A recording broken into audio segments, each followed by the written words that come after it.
एक विधायक चुना जाता है, पार्टी अध्यक्ष बनाती है, जिम्मेदारी सौंपती है और बड़ी जिम्मेदारी सौंपती है सूबे की। उसके बाद उनको कैंपेन के लिए तमाम प्रदेशों में भेजा जाता है और वो पार्टी के स्टार कैंपेनर के रूप में सामने उभरते हैं। Please welcome Bhupesh Baghel. और ये जो सीरीज है, पिछली पूरी एक समीकरण जो बनती है, आप इसका मूल्यांकन, आप इसका सरलीकरण कैसे करते हैं, कैसे देखते हैं? देखिए, जो राजनीतिक यात्रा के बारे में आपने चर्चा की, तो इसके बारे में केवल इतना ही कह सकता हूं कि पार्टी ने जब जब मुझे मौका, जो काम दिया, उसको मैंने ईमानदारी पूर्वक उसका निर्वहन किया। पार्टी ने जिम्मेदारी दी, पार्टी से मैंने कभी कोई मांगा नहीं जिम्मेदारी। आज तो आप स्टार कैंपेनर हैं, आप असम में दिखाई पड़ जाते हैं, अभी हमको हिमाचल में दिखेंगे, मैं जहां जहां होता हूं यूपी में भी दिख रहे थे आप, तो एवरीवेयर भूपेश बघेल, भूपेश बघेल। जब हम लोग युवक कांग्रेस में थे तो झंडा बांधने काम करते थे। विद्याचरण जी, श्यामाचरण जी, चंदूलाल चंद्राकर जी, ये बड़े नेता होते थे। हम लोग जिंदाबाद नारा लगाते, झंडा लेकर आगे बढ़ते थे। और वहां से जो यात्रा शुरू हुई, तो फिर दिग्विजय सिंह जी हमारे प्रदेश अध्यक्ष थे, फिर उनके साथ उनके मंत्रिमंडल में भी रहे, फिर जोगी जी के मंत्रिमंडल में रहे, फिर विपक्ष में आए तो उपनेता प्रतिपक्ष के रूप में जिम्मेदारी मिली, फिर पार्टी ने अध्यक्ष बना दिया। तो वो जिम्मेदारी अब पार्टी कहते हैं कि भाई इन प्रदेशों में। भूपेश जी बघेल जी, फिर इतना आसान भी नहीं है, जितना आसानी से आपने सब समझा दिया कि पार्टी ने ये कर दिया, ये कर दिया, लेकिन आप सब तरफ से सबको चित करके एकदम सामने खड़े हो जाते दिखते हैं। नहीं, ऐसी कोई बात नहीं है। आप मुख्य धारा में बने रहिए और काम करते रहिए। मूल्यांकन ऊपर नेता लोग करते ही हैं और अवसर मिलता ही है। मैं सौभाग्यशाली हूं कि मुझे वो अवसर मिला और आज जिस मुकाम में पहुंचा हूं, निश्चित रूप से हमारे पार्टी के नेताओं का, सोनिया जी का, राहुल जी का बड़ा योगदान रहा है। यदि वो अवसर नहीं देते तो मैं यहां थोड़ी पहुंचता। राइट। अवसर आपको मिला और आपने कहा कि नया छत्तीसगढ़ गढ़ूंगा, और गढ़ भी रहे। छत्तीसगढ़ मॉडल का भी जिक्र आप छत्तीसगढ़ में भी करते हैं, अब तो देश भर में भी कई जगहों पर होती है। क्या आपका छत्तीसगढ़ का मॉडल है? देखिए, छत्तीसगढ़ में सवाल इस बात का है कि हर व्यक्ति के जीवन में समस्याएं आती है, परिवार में, शहर में, समाज में, प्रदेश में, देश के सामने। उन समस्याओं को आप किस प्रकार से आप उसका निराकरण करते हैं। पूरे देश में जो मवेशी है समस्या बन गई थी, गाय एक समस्या के रूप में आई, मॉब लिंचिंग तक हुआ, लोगों की हत्याएं तक हुई। राइट। लेकिन देश के दूसरे राज्यों में इसका समाधान नहीं ढूंढा गया। उस समस्या का समाधान कहीं ढूंढा गया तो छत्तीसगढ़ में ढूंढा गया। कॉपी नहीं किया आपने कहीं से? कॉपी क्या, इसका अनुसरण सब प्रदेश कर रहे हैं, चाहे वो मध्य प्रदेश हो, उत्तर प्रदेश हो, चाहे झारखंड हो, सब छत्तीसगढ़ के गोधन न्याय योजना। मिस्टर चीफ मिनिस्टर, आपने सवाल तो ठीक किया, क्या आपका एक मॉडल है छत्तीसगढ़, बिल्कुल सही, लेकिन ये गुजरात विकास मॉडल से किस तरह से फर्क है? गुजरात का भी एक विकास का मॉडल है उनका, तो छत्तीसगढ़ का मॉडल जो है गुजरात के विकास के मॉडल, क्योंकि आप गुजरात में भी दिखाई देंगे, हिमाचल में भी दिखाई देंगे। जी, गुजरात मॉडल 2014 में बहुत इसकी तेजी से पूरे देश भर में प्रचार किया गया, गुजरात मॉडल, और सब लोग गुजरात मॉडल के माध्यम से आदरणीय मोदी जी को प्रधानमंत्री कुर्सी तक पहुंचा दिए। 8 साल बीत गए साहब, लेकिन गुजरात मॉडल टार्च लेके भी ढूंढो तो नहीं मिलता। लेकिन प्रदेश तो जीतते हैं वो। देखिए, करते कुछ और हैं, कहते कुछ और हैं और मांगते किसी और आधार पे वोट मांगते हैं। लोग कहते हैं कि आप स्वीकार नहीं करते हैं। गुजरात मॉडल के बारे में कहें तो हमने अभी तक के 8 सालों में क्या देखा? एक नोटबंदी देखा, दूसरा जीएसटी देखा, तीसरा लॉकडाउन देखा, चौथा सड़कों पे किसानों को संघर्ष करते और प्राण गंवाते हुए देखा, और अब जो देख रहे हैं अग्निवीर के रूप में देख रहे हैं, ठेका में सैनिक। ये संभवतः यही गुजरात मॉडल हो। छत्तीसगढ़ मॉडल के बारे में ये कह सकता हूं गुजरात मॉडल और छत्तीसगढ़ मॉडल के बारे में तुलना करना है तो मैं 2 शब्दों में इसको कर सकता हूं। छत्तीसगढ़ मॉडल हमारे कांग्रेस का मॉडल है और कांग्रेस मॉडल में ये है कि लोगों को अधिकार संपन्न बनाने के साथ साथ उसके आय में वृद्धि करने का काम। आज हम चाहे राजीव गांधी किसान न्याय योजना की बात करें, किसानों की जेब में पैसा डालने का काम कर रहे हैं। हम ये यदि कहते हैं कि राजीव गांधी भूमिहीन श्रमिक न्याय योजना करते हैं तो मजदूरों की जेब में पैसा डालने का काम कर रहे हैं। गोधन न्याय योजना की बात करते हैं तो जो गौ पालक हैं उसके जेब में पैसा डालने का काम कर रहे हैं। उनके साथ साथ उसके आय में वृद्धि करने का काम कर रही है। दूसरे तरफ गुजरात मॉडल या भारतीय जनता पार्टी का मॉडल ये है कि लोगों के जेब से कैसे पैसा निकालना है, चाहे डीजल के भाव बढ़ा के हो, चाहे पेट्रोल के भाव बढ़ा के हो, चाहे रसोई गैस की कीमत बढ़ा के हो, चाहे खाद की शॉर्टेज या उसकी कीमत बढ़ा के हो, चाहे उसके भावनात्मक शोषण करने की बात हो। ये गुजरात का मॉडल है, भारतीय जनता पार्टी का मॉडल।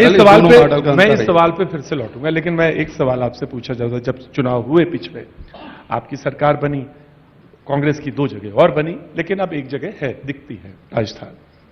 आप बाकी जगह से आके कैसे निकल गए? मैंने यही तो सवाल पूछा था कि बाकी जगह भी मुख्यमंत्री हैं, कांग्रेस के ही हैं वो भी, लेकिन आपकी चर्चा ज्यादा है।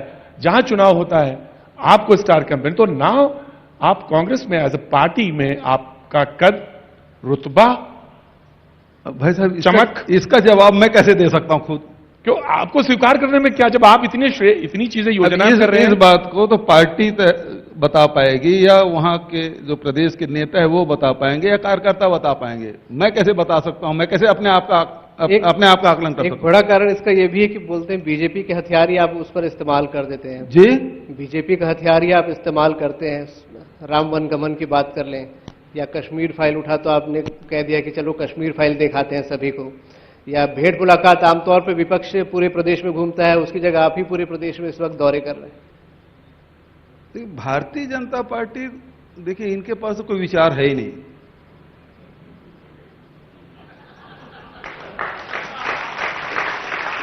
तो कॉपी करने का सवाल नहीं उठता। यदि ग्राम स्वराज्य की बात करें तो गांधी जी का है, भूमि सुधार की बात करें तो विनोबा जी का है, यदि औद्योगिक विकास की बात करें तो नेहरू जी का है, बैंक के राष्ट्रीयकरण की बात करें, लोगों का अधिकार संपन्न बनाने की बात करें, वन अधिनियम की बात करें, पर्यावरण अधिनियम की बात करें, तो ये सब कांग्रेस की बात है। आप तो बिल्कुल रिवर्स कर रहे हैं। जितने उद्योग बने हैं उसको बेच रहे हैं। अब तो बैंक का राष्ट्रीयकरण, कल बैंक के सब पदाधिकारी मेरे पास आए थे, बोले अब बैंक का निजीकरण किया जा रहा है। जो 1969 में इंदिरा जी ने बैंक का राष्ट्रीयकरण किया और आम जनता के लिए बैंक के दरवाजा खोल दिए, और उसके कारण से लोगों के जीवन स्तर में बड़ा बदलाव आया। और अब भारतीय जनता पार्टी वो जितने भी राष्ट्रीयकृत बैंक हैं उसको समाप्त कर रहे हैं। लोगों को आरक्षण देने का काम कांग्रेस पार्टी ने किया, चाहे एससी हो, एसटी हो, ओबीसी हो, महिलाएं हो, सबके जीवन में परिवर्तन आए, ये कोशिश। अब वो सबको आप बेच दे रहे हो, जितने सार्वजनिक उपक्रम बेच दे रहे हैं, बैंक को आप निजीकरण कर दे रहे हैं, तो इसके कारण से जो लोग रहेंगे तो फिर उसमें आरक्षण वो इसलिए कहते हैं कि ये रेवड़ियां बांटकर, कहा ना उन्होंने कि पार्टी कहती है बीजेपी की, वो रेवड़ियां बांट के चुनाव नहीं जीता जा सकता। मिसाल के तौर पे उन्होंने कहा कि आरक्षण की जो पेंशन स्कीम है जो 2004 से बनती, आपने 2004 की पेंशन बहाल कर दी। झारखंड में होने जा रही है, राजस्थान में तो कांग्रेस शासित है, वहां हो रही। लाएंगे कहां से अर्थ? क्या अर्थ कहां से लाएंगे? फाइनेंस कैसे आएगा? और आज तक के देश में 2004 के पहले जितने लोगों को पेंशन दे रहे थे कांग्रेस की सरकारें, तो उनको पेंशन मिल तो रहा था ना। अटल जी ने उसको बंद कर दिया। अब सवाल इस बात का, हम तो 60 साल के बाद भी लोगों की चिंता कर रहे हैं, उसको बुढ़ापा ठीक चले, उसके घर के बेटे बहू नाती पोता भी बुजुर्ग को सम्मान करे, तो सम्मान पूर्वक जीवन व्यतीत हो, इसकी चिंता हमारी है। ये तो भरी जवानी में इसको भूतपूर्व कर रहे हैं। शादी नहीं हुई साहब, मतलब यह है कि 17 साल से 21 साल का जवान जाएगा, अग्निवीर में भर्ती होगा, 4 साल में वो रिटायर हो जाएगा, शादी कार्ड में छापेगा। 21 साल में वो और नीचे लिखेगा no pension, no rank, no pension.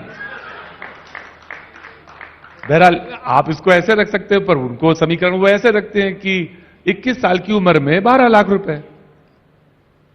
एक शादी करेगा, रिसेप्शन देगा, 12 लाख तो समाप्त हो गया साहब। फिर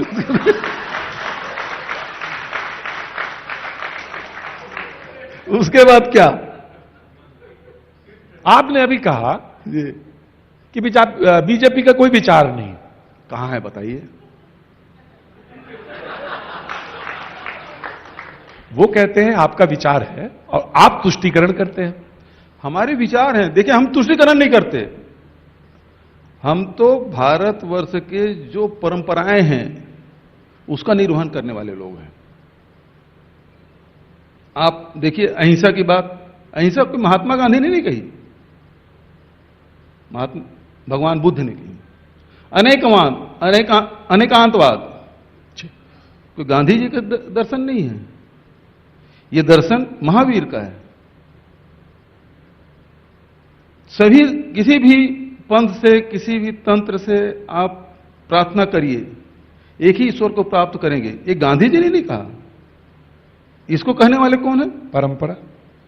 स्वामी विवेकानंद और उसके गुरु रामकृष्ण परमहंस ने कहा। तो ये परंपराएं हैं। 2500 साल पहले जिन बातों को बुद्ध ने, महावीर ने, और आज 300-400 साल पहले जो रामकृष्ण परमहंस और विवेकानंद जी ने जो बात कही है, उसका कोई प्रतिनिधित्व करता है तो महात्मा गांधी। और महात्मा गांधी हमारे आइडियोलॉजी है। और वो यदि दर्शन, यदि आपको तुष्टीकरण लगता है तो हम तुष्टीकरण कर रहे हैं, लेकिन यही भारत की परंपरा है। और फिर आप यदि भारत की उस परंपरा को नहीं मानते जिसमें सभी जाति, धर्म, भाषा, भाषी, बोली, संस्कृति को सबको सहेज के नहीं रखेंगे, तो आज श्रीलंका में क्या स्थिति हुआ? वहां केवल सिंहली चलेगा, यही बात आपने कही ना। वहां जो गैर सिंहली है वो नहीं चलेगा। उसमें मुस्लिम है, उसमें क्रिश्चियन है, उसमें हिंदू है, उसमें तमिलनाडु के लोग हैं। सबको आपने दबाया, कुचला, मारा, पीटा। वहां वन ऑफ द रीजन और है, लेकिन उसके बाद क्या हुआ? आज क्या स्थिति है? जो गोडबाया उनका हीरो था, जिसके पीछे भागते थे, अब लोग को देख के भाग गए। अब वो दुनिया में जगह खोज रहा है। तो आप क्या देश को उसी दिशा में ले जाना चाहते हैं? तो वही कह रहे हैं ना कि रेवड़ियां मत बांटिए, फ्रीबीज। हाँ, तो कहां हम रेवड़ी बांट रहे हैं? अधिकार संपन्न बनाने। पिछले सरकार में रेवड़ी बांटने का काम होता था, जैसे मोबाइल बांटने का, देखो आवाज आ गई। जूता चप्पल बांटने का, टिफिन डब्बा बांटने का काम हम लोग काम नहीं कर रहे हैं। हम तो जो मेहनत है उसका सम्मान कर रहे हैं। जैसे किसान यदि मेहनत कर रहे हैं, अपने खेतों में पसीना बहा रहे हैं, दिन रात, बरसात हो, गर्मी हो, ठंड हो, यदि मेहनत कर रहे हैं तो उसकी मेहनत की कीमत मिलना चाहिए। और इसलिए देश में सबसे ज्यादा कीमत यदि मिल रहा है तो छत्तीसगढ़ में मिल रहा है 2500 रुपए क्विंटल धान और गन्ना 355 रुपए क्विंटल। ये कहीं नहीं मिल रहा है। आपने तो गोबर तक भी वो कर दिया। हाँ, तो गोबर भी मेहनत से ही बीना जाएगा भाई। गोबर उठाने के लिए आपको झुकना पड़ेगा। अभी कुछ देर पहले यहां पे विपक्ष के नेता बैठे हुए थे। हाँ, तो उन्होंने कहा कि गोबर तब बह गया जून के महीने में, गोबर गर्मी में बह गया, गोबर गर्मी में बह गया। उन्होंने कहा गर्मी में सूखता है, बहता नहीं है। पानी में बहेगा भाई, गर्मी में सूखेगा। राम को लेकर भी आप बोलते हैं बीजेपी के राम अलग है, हमारे राम अलग है। बिल्कुल अलग है साहब। ये कैसे हो सकता है? राम तो एक ही है, सबके हैं। अलग अलग, हर व्यक्ति का राम अलग है। एक राम तो दशरथ का बेटा, वो कबीर का है। कबीर का है ना। कबीर का अलग राम है, तुलसी का अलग राम है, किसान का अलग राम है, मजदूर का अलग राम है। बघेल साहब का राम कौन है? मेरे राम तो वो हैं हमारे छत्तीसगढ़ के, वो भांजा है, इसलिए हमारे लिए तो भांजा राम है वो। हमारा तो रिश्ता साहब। और जब मैं भगवान राम के, मैं सोचा था अपने भांजा के गांव जा रहा हूं, तो वहां के मुख्यमंत्री ने मुझे गिरफ्तार कर लिए, एयरपोर्ट में जमीन में बिठा दिए थे। मैं अपने भांजा राम से मिलने जा रहा था। जब इतना सब क्लियर है, इतना सरल है, इतने फोकस्ड है, तो हार क्यों रहे हैं बाकी जगह कांग्रेस? देखिए ये तो क्या है कि बुखार जब चढ़ता है ना तो बहुत सारी चीजें दिखाई नहीं देती। जब बुखार उतरता है ना तो बहुत कुछ नुकसान हो जाता है। आज हिटलर को जर्मनी में कोई याद नहीं करना चाहता, जर्मनी के लोग। आज श्रीलंका में गोडबाया को कोई याद करना नहीं चाहता। इस बात को समझ लीजिए। और यही कह रहा हूं, हमारा जो राष्ट्रवाद है वो पारंपरिक राष्ट्रवाद है, जो बुद्ध, गुरु नानक देव, कबीर, तुलसी, महावीर, रामकृष्ण परमहंस से चली हुई परंपरा है। ये परंपरागत राष्ट्रवाद है हमारा, कांग्रेस का। इनका राष्ट्रवाद है वो मुसोलिनी का, हिटलर का राष्ट्रवाद है, जो बीएस मुंजे लेकर आए थे, बैंड और टोपी। और उन्होंने कहा कि अब ये शब्द जो है शब्दावलियां हटा दी है उन्होंने, तानाशाह, ये आप शब्द इस्तेमाल नहीं कर सकते। वो सदन के अंदर है भाई, यहां थोड़ी हमारे लिए थोड़ी इशारा तो आप कर ही रहे हैं ना। एक सदन की अपनी मर्यादा होती है, उसके अलग शब्दावली होती है, प्रशासनिक शब्दावली अलग है। जो आप अधिकारी जो आदेश निकालते हैं उसको पढ़ेंगे तो आधी जनता समझेगी नहीं। जिसकी चर्चा अक्सर एक चीज होती है आजकल छत्तीसगढ़ में, और आप भेंट मुलाकात के दौरान भी हमने देखा था, आत्मानंद या इंग्लिश मीडियम स्कूल हर जगह डिमांड भी हो रही है। कैसे ये दिमाग में आया और क्या लग रहा है आपको, क्या फ्यूचर होगा, कैसे इसको आगे बढ़ाएंगे? देखिए, शिक्षा के प्रति रुझान तो सब लोगों का रहा है। समाज के बीच में जब भी चर्चा में हम लोग बैठते थे तो सब चाहते थे कि मेरा बेटा भी अंग्रेजी स्कूल में पढ़े, लेकिन मन महसूस के रह जाते थे क्योंकि उनका जो जेब है वो परमिशन नहीं देता था कि मैं अपने बच्चों के इंग्लिश मीडियम स्कूल में पढ़ाऊं, उसका फीस दे सकूं, उसको यूनिफॉर्म का पैसा खर्चा कर सकूं, उसको बस का खर्चा दे सकूं। वो मन महसूस के रह जाता था। लेकिन एक बात मैंने अपने अधिकारियों से कहा, इसमें कोरोना काल के कारण से क्या है कि बाहर घूमना कम हुआ, बंगले में रहे, मीटिंग ज्यादा हुई। तो मीटिंग के दौरान जब मीटिंग समाप्त हो गई तो अधिकारियों के साथ चाय पीते बैठे रहे। तो मैंने अधिकारियों से कहा एक बात कि 20 साल हो गए छत्तीसगढ़ बने, अब तो 22 साल हो गए, मैं 2 साल पुरानी बात बता रहा हूं, कि एक हॉस्पिटल नहीं बना पाए जिसमें आप अपने परिवार के लोगों का इलाज करा सको। क्या बात। दूसरा, एक स्कूल भी आपने नहीं बना पाया जिसमें अपने बच्चों को पढ़ा सके। और इस चुनौती को हम सबने स्वीकार किया और यहीं से रायपुर से शुरुआत हमने की। 3 स्कूल बनाए, फिर 52 स्कूल बनाए, फिर ये विधायक लोग बैठे, उसकी इतनी डिमांड आई कि 171 हो गया साहब। उसके बाद वो क्लासेस में जो सीट थी 40 से बढ़ा के 50 हमने कर दिया, फिर भी डिमांड बढ़ी थी, साल 76 और डिक्लेयर कर दिए। अभी जितने भेंट मुलाकात कार्यक्रम में जा रहा हूं वहां सारे बस्तर में, सुकमा विधानसभा कहें, बीजापुर कहें, दूरस्थ अंचल में, बलरामपुर चल दीजिए, जसपुर चल दीजिए, सब ग्रामीण क्षेत्रों में एक ही मांग कि हमको स्वामी आत्मानंद अंग्रेजी स्कूल। दो चीजों प्रदेशों की बड़ी चर्चा होती है एजुकेशन पर, एक दिल्ली के स्कूल्स की, दूसरे छत्तीसगढ़ के स्कूल्स की। आप बेटर मानते हैं कि दिल्ली के जो स्कूल सिस्टम है उससे बेटर है छत्तीसगढ़ का स्कूल? बिल्कुल हमारा बेटर है। आम आदमी पार्टी के स्कूल से बेटर है? बिल्कुल सही बात है। यदि दिल्ली सरकार एक नया स्कूल बनाया हो तो बता दें मुझे। यदि उन्होंने एजुकेशन सिस्टम सुधारा है तो एक नया स्कूल बनाया हो दिल्ली में, वो बता दें। और हमारे छत्तीसगढ़ में हम बता देते हैं कितने स्कूल बनाए। केंद्रीय मंत्रियों का भी अभी लगातार दौरा हो रहा है, वो भी आपके टारगेट पे रहते हैं। आप सांसदों को ये बोलते हैं और केंद्रीय मंत्रियों को ये बोलते आते हैं, खाली घूम कर चले जाते हैं, जबकि केंद्र का मानना है कि एक साथ कई मंत्रियों को हर महीने लगभग उतार रहे हैं छत्तीसगढ़ में। क्या चुनाव के दृष्टिकोण से? मैं तो सबके टारगेट में रहता हूं अभिषेक जी। केंद्रीय मंत्री के विशेषकर टारगेट में हूं, भाजपा के विशेषकर टारगेट में हूं, और वो लोग आते रहते हैं, देखते रहते हैं, सीखते भी हैं। सांसद भी आए, विधायक भी आए, उनके राज्य के अधिकारी लोग भी आए और देख देख के गए हैं। अब एक मंत्री 4 दिन रह के गए अभी एक ही जिले में। लेकिन दबी जुबान सब स्वीकार करते हैं कि छत्तीसगढ़ में जो काम हुआ है वो दूसरे प्रदेशों में नहीं हुआ।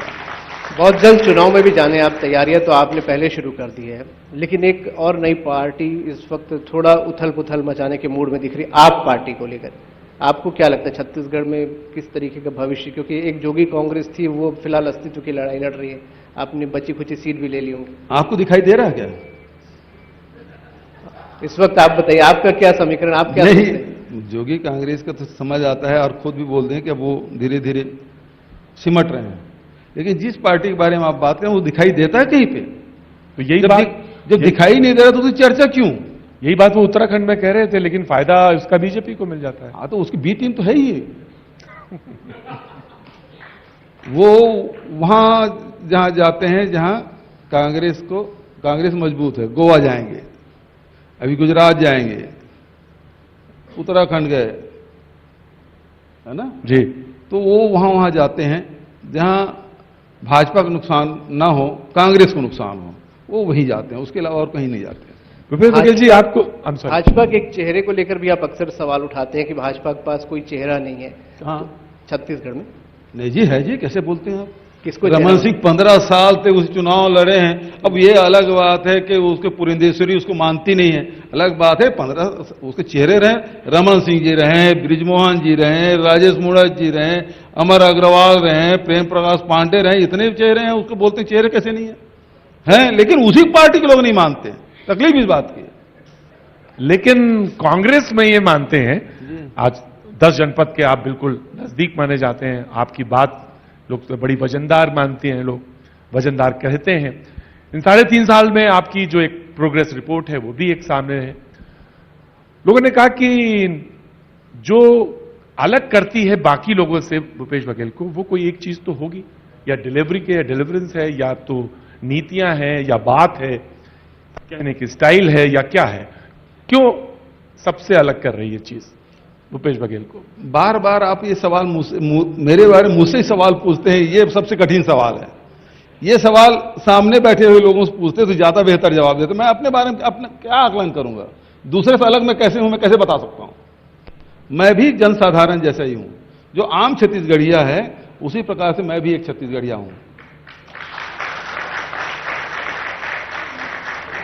विपक्ष को इससे भी आपत्ति है, लेकिन कि छत्तीसगढ़ियावाद को आप बढ़ाते हैं, या छत्तीसगढ़ी संस्कृति को आप कभी गेड़ी चढ़ते हैं, कभी गुलाटी मारते हैं। अब जो आता है वही मैं करूंगा भाई।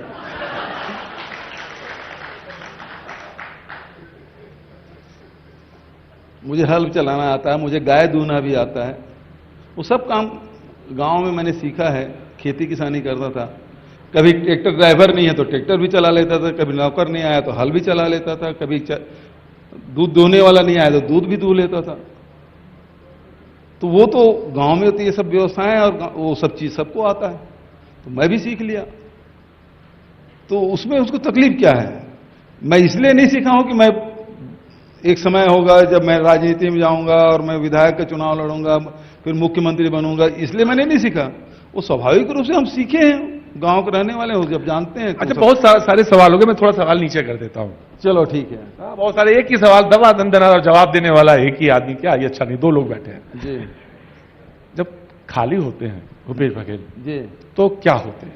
जब बिल्कुल कोई शांत एकदम बैठे हैं, चाय पी रहे हैं, तो गुनगुनाते हैं, गाते हैं, बात करते हैं, चर्चा करते हैं, परिचर्चा करते हैं, किस पर? नहीं जी, मैं पुस्तक पढ़ता हूं। आजकल की, अच्छा बहुत अच्छी बात है। तो आजकल कौन सी किताब पढ़ रहे हैं आप? बहुत सारे। अभी विवेकानंद जी को पढ़ रहा था, स्वामी आत्मानंद जी की पुस्तक है, उसको मैं पढ़ रहा था। फिल्म भी देख लेते हैं कभी? बहुत देखता हूं, लेकिन नई हीरोइन की पिक्चर देखने का मौका नहीं मिलता मुझे। क्या बात है, वाह। फिल्म तो देखना बहुत अच्छी बात है। बहुत अच्छी बात है सर, सीखने को मिलता है। एक थीम है जी, डायरेक्टर या अब तो आपके मंत्री भी फिल्म में जा रहे हैं। जी, मंत्री भी आपकी फिल्मों में एक गए हैं, अभी चर्चा इनकी भी थी। बहुत सारे लोग हैं जो फिल्म में रहे हैं, राजनीति में भी रहे हैं। तो कुछ गुनगुनाते हैं आप? कभी कभी कोई गाना वाना भी गुनगुनाते हैं? एक आध कोई गा दे तो मैं साथ दे दूं। अच्छा, अरे वाह, आइए आप, आरुषि है वहां। प्लीज कम, आइए। अरे वाह, आई एम कॉलिंग यू। आरू आजा, please come, please come, please come. जोरदार तालियों से स्वागत करें आरू का। आइए। हाँ, आप बेटा आ जाओ, प्लीज कम, आइए। आरू कौन सा गाना गाएंगे? आप गाइए सर। नहीं, आपका साथ दे दूंगा। कौन सा गाना है? अच्छा चलो, हाँ चल। ये चनकेदार राजा, चनकेदार रानी, चनकेदार गोंदली करता सेना, ये दूरा पर दुधिया होटल में भजिया धड़का सेना। ये चनकेदार राजा, चनकेदार रानी, चनकेदार गोंदली झड़का थे वो, ये टूरा है पर बुधिया होटल में भजिया। नवा सड़किया रंगेल मैना है रंगेल मैना, आजकल के अवैया लगाए महीना हो चनकेदार, हो चनकेदार राजा चनकेदार रानी, चनकेदार गंगनी कड़काते। ये टूरा है पर बुधिया होटल में भजिया झड़का थे। धन्यवाद, बधाई बधाई बहुत बेटा। शुक्रिया, thank you sir, thank you so much, thank you बेटा। तो सर कभी कभी अब ये मत कहिएगा कि गाना राजनीति के लिए मैंने सीखा है। नहीं नहीं नहीं नहीं, गाना आपने वो एक्सटेम्पोर आपने बुलाया, कौन सा गाना है मुझे मान दे दिया। नहीं मैं ये नहीं कह रहा था, मैं चाहता था कि वो कोई फोक सॉन्ग ही सुनाए और मुझे बहुत अच्छा लगा। मंत्री जी अर्पा पैरी की धार भी बढ़िया गुनगुनाते हैं अरे नहीं हो गया। और गेड़ी पे थिरकते भी बहुत अच्छे हैं। वैसे सभी ने इस चीज को देखा भी है यहाँ पर। तो हालांकि जो आपका सम्मान, जो आपके स्वागत फॉलो अप था, उसके साथ भी कई बार आप थिरके हैं राउत नाच में। जहां भी जाते हैं आपके पैर तो थिरकते ही हैं। वो भी हम चाहेंगे कि बस पहुंच ही रहे यहाँ पर और थोड़ा सा आपके साथ रहेंगे। क्या बात है, वो तो पैर अपने आप ही थिरकने लगते हैं, ऐसा कौन है?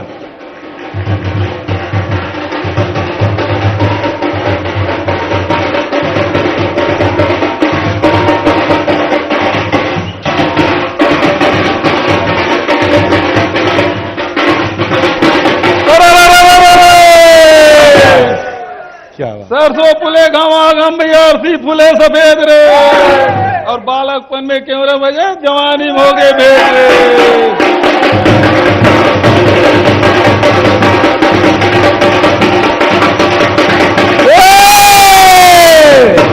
जियत रे नाम कमाले भूपेश मंत्री सरकार, प्रेम प्यार के नाता जोड़ के हो। एक दिन पंछी उड़ा जाई भूपेश सरकार, हाड़ मासड़ा छोड़ के हो।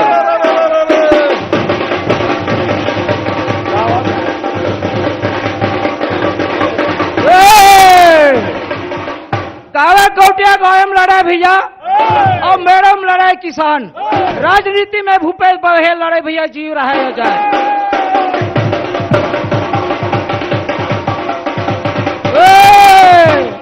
एक नेता नेता कहे भैया, नेता गुणों के खान रे। नेता हवे भूपेश बघेल भैया की धर्मे ध्वजा फहराए।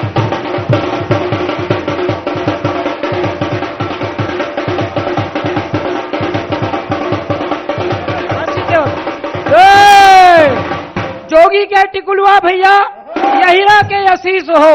खाओ पियो तुम दिल से ठाकुर जी हो लाख बरिस हो।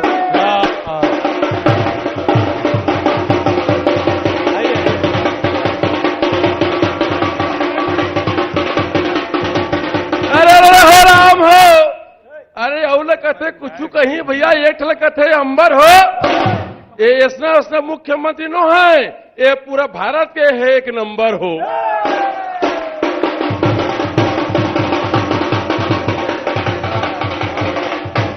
मैंने 3 बार सवाल पूछा था और तीनों बार मुख्यमंत्री ने कहा था जवाब मुझसे मत लीजिए, किसी और से लीजिए, और मुझे लगा इससे अच्छा जवाब नहीं मिल सकता था। Thank you so much. और ये बात सच है कि जब सवाल जवाब का दौर चल रहा था तो मुझे लगा कि दोनों तरफ से सवाल, थोड़ा रिलैक्स होना चाहिए। और पानी जो बारिश हो रही थी वो खत्म हो गई, सवालों का दौर फिर से शुरू होगा। Thank you so much, very good, thank you so much. थोड़ा बहुत बस। अब सवाल यह है कि इस देश में चुनाव तो खत्म होते नहीं, प्रजातंत्र है तब तक के चुनाव जो है जी, ऑफ कोर्स, और वो हमारी ताकत है। तो चुनाव तो होने वाले हैं, लड़ेंगे कैसे? वो तो कहते हैं उनके पास अभी जब यहां आएंगे तो राम मंदिर भी दिखाएंगे, उनके पास और तमाम सारे ज्ञानवापी वाला राम मंदिर, उनके पास कार्ड में दिखाने के लिए कि भाई ये हो रहा, तुष्टीकरण हो रही है। तो हमारे पास हनुमान। बिल्कुल सही कहा, लेकिन कुछ चीजें और नहीं बताया आपने। वो उनके साथ और भी टीमें आएगी, जिसमें आईटी की टीम है, ईडी की टीम है, डीआरआई की टीम है, सीबीआई की टीम है, और सुनते हैं ईवीएम भी है। नहीं, ईवीएम तो आप देखिए, आप जब आप लोकतंत्र में विश्वास करते हैं तो ईवीएम कैसे कह सकते हैं आप? ईवीएम भी है, ऐसा सुनते हैं, वो भी डाउट। लेकिन such on a very serious note, वो ये इश्यूज हैं जो पूरा देश इस समय देख रहा है और सारे लोग जान रहे हैं। तो कैसे एज अ स्टार कैंपेनर हैं आप पूरी भाई आज ये मोबाइल सब हैक हो रहा है, आपके फेसबुक हैक हो रहा है, सारी चीज हैक हो रहा है, कोई चीज बचा है? वो भी मशीन है, क्यों नहीं हैक हो सकता है? मैं ईवीएम की बात नहीं कर रहा, तो? मैं मुद्दे की बात कर रहा हूं।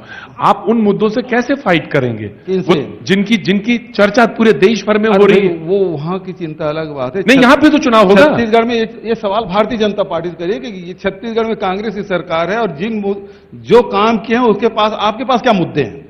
आपके पास किसानों के लिए कोई मुद्दा नहीं है, आदिवासी के लिए कोई मुद्दा नहीं है, गरीबों के लिए कोई मुद्दा नहीं है, महिलाओं के लिए कोई मुद्दा नहीं है, यहाँ गाय भी उनके मुद्दा नहीं है। राम मंदिर तो है, राम वनगमन पर्यटन पथ हमने बना दिया, 15 साल की सरकार थी, एक ईंट तक नहीं रखे। उनके पास वो मुद्दा विहीन है।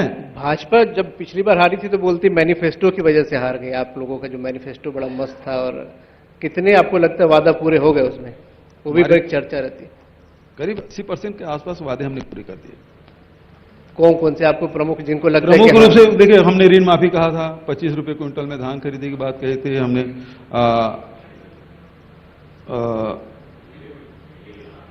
बिजली विभाग की बात कहें, 35 किलो चावल हर परिवार को देने की बात कहें, लघु उपज खरीदी 4000 प्रति मानक बोरा की दर से तेंदुपत्ता खरीदी। फिर पूरे देश में पहली बार हुआ कि जो जमीन अधिग्रहण किया गया था उसे वापस करने के बाद वो काम भी हमने किया।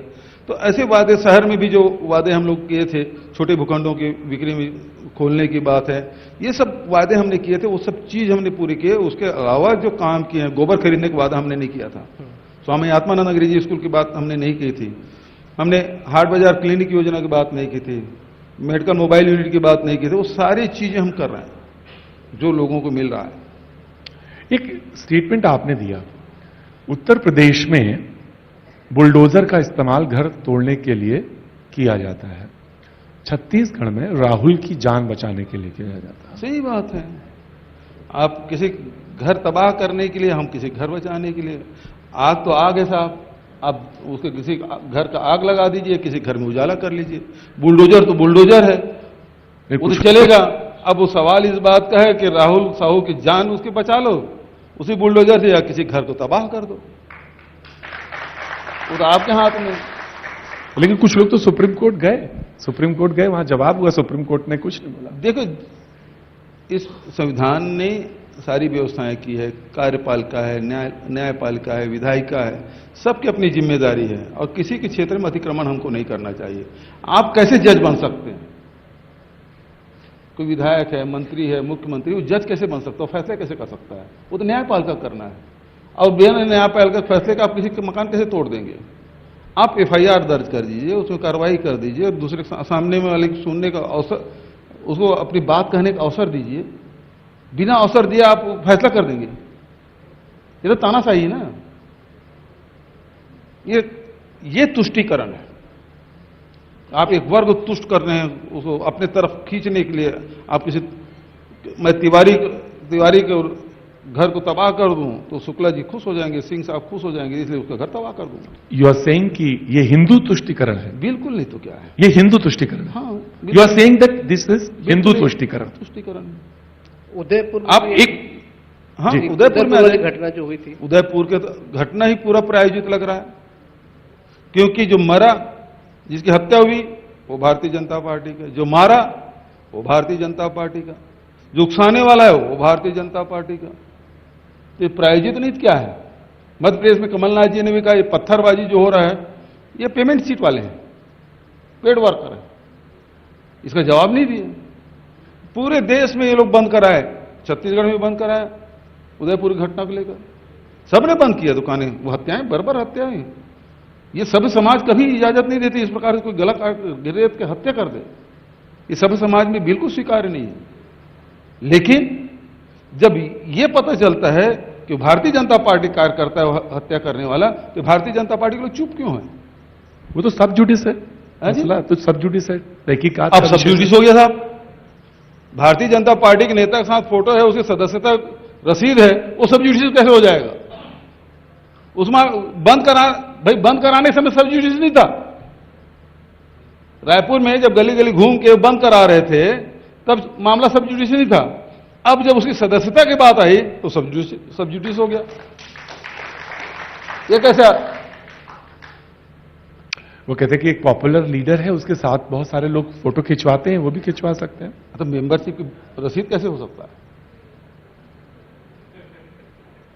वो भी पॉपुलर लीडर की बात। तो आखिर देखो, ये पूरा षड्यंत्र चल रहा है।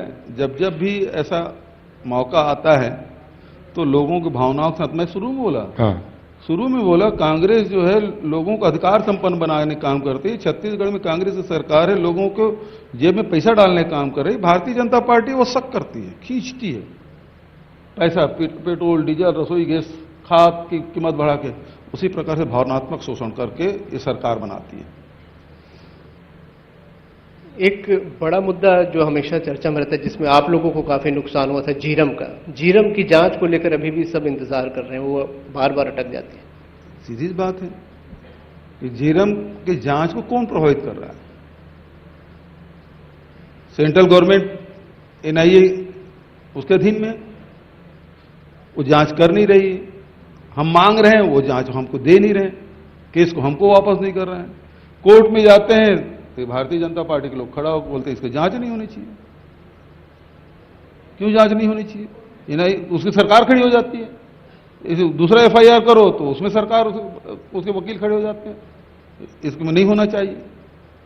आखिर क्या बात है कि झीरम घाटी में जो हमारे इतने बड़े बड़े नेता शहीद हो गए, जवान शहीद हो गए, हमारे कार्यकर्ता शहीद हो गए, वो तथ्य देश के सामने क्यों नहीं आना चाहिए? क्योंकि पूरे दुनिया में पहली घटना है जिसमें राजनेताओं को नरसंहार हुआ था।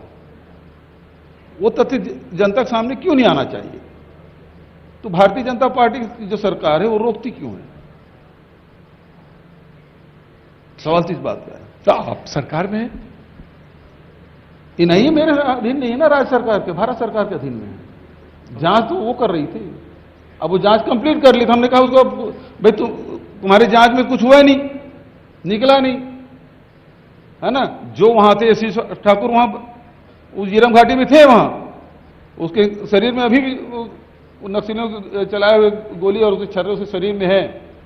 ऐसे बहुत सारे लोग हैं जो वहां झीरम घाटी में थे, लेकिन आज तक इन लोगों से पूछा तक नहीं एनआईए ने। यदि कोई घटना घटती है और जो चश्मदीद गवाह है जो घटना स्थल में था, ये इनके जांग में गोली लगी, सुरेंद्र शर्मा जी उस गाड़ी में थे, पीछे की सीट में बैठे थे। वो जैसे वो बीच वाले सीट में आने की कोशिश कर रहे थे, उसी में गोली चली, उसकी जांग को आर पार छेद दिया। गोली खाए हुए व्यक्ति सामने बैठे हैं।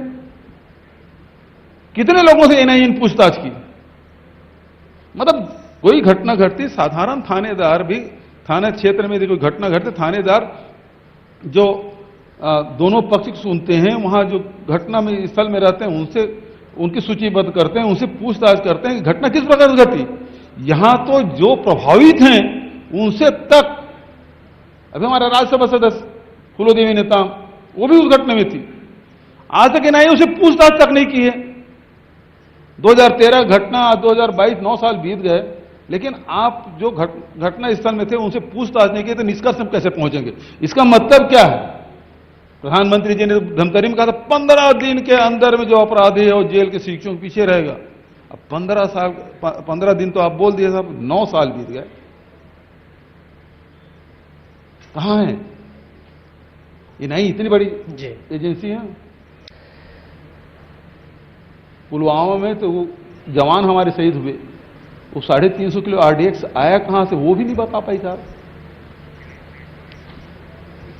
यही कहते हैं वो कि आप देशभक्ति पे, राष्ट्रवाद पे सवाल खड़ा करते हैं। लो भला, हमारे जवान शहीद हो गया, जवानों की जान चली जाए और सवाल भी न करें।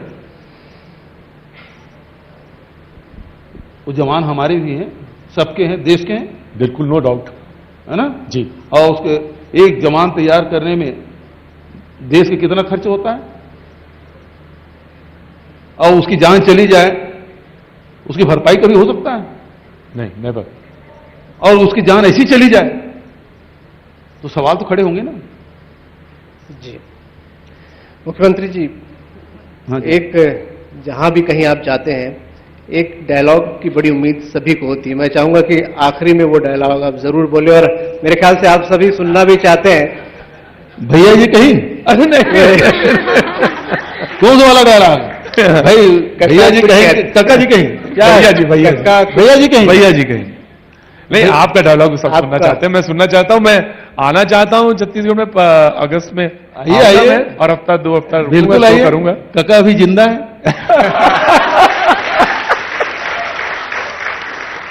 ये अच्छा था, एक बार खड़े होके कहिए, ये तो बहुत ही बढ़िया था। प्लीज प्लीज मैं बोलता हूं अपना डायलॉग, हाँ। आप अपना डायलॉग चलो बोलिए। तो भैया जी कहीं में मैं आना चाहता हूं और बहुत जल्द आपके बीच में 20 दिन भैया जी कहीं होगा। काका अभी जिंदा है। Wonderful, thank you so much, बहुत अच्छा लगा sir, thank you so much.